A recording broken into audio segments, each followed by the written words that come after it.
လူတိုင်းကတော့ထင်ကြတာပေါ့မော်ဆရာဆိုတာမွေးကလေးကပါရမီပါလာတဲ့သူတွေပဲဖြစ်နိုင်တာလို့ပေါ့ကျွန်တော်တို့ရဲ့ဇက်လိုက်မလေးကိုကလည်းအဲ့ဒီလိုပဲယုံကြည်ခဲ့တာပါသူဟာမော်တက်ကိုအရန်ယူသွတ်ပေမဲ့တာမန်လူသားတယောက်အနေနဲ့ပဲမွေးဖွားလာခဲ့ရသူလေဒါပေမဲ့တနေ့မှာတော့သူမတို့ရွာလေးကိုဥထုတ်ချွန်ချွန်နဲ့မော်ဆရာကီဖရီရောက်လာခဲ့ပါတယ်အဲ့ဒီမှာပဲကိုရဲ့ကံကြမ္မာကိုပြောင်းလဲစေမဲ့ရှိုးဝက်ချက်ကြီးတစ်ခုကိုသူချောင်းကြည့်မိသွားပါတော့တယ်အဲ့ဒါကဘာလဲဆိုတော့မော်တက်ဆိုတာတကယ်တော့မွေးရပါအစွမ်းမဟုတ်ပဲအထူးမင်းနဲ့မော်ဝိုင်းကိုကလောင်နံနဲ့ရေးဆွဲရတာဆိုရဲအမှန်တရားကြီးပါပဲအတန်ကိုနည်းနည်းလေးပင်သွားစေပြီးဒါနဲ့ပဲ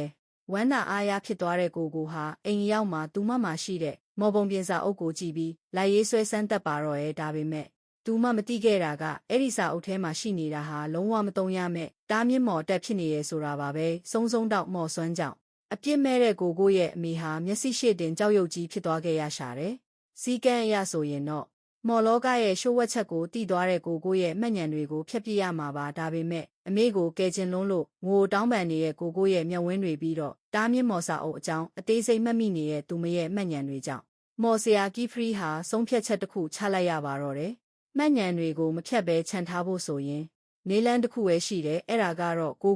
ရှိုးဝက်ချက်ကိုစောင့်ရှောက်ရမယ်မော်ဆရာတယောက်ဖြစ်လာစေဖို့ပါပဲကို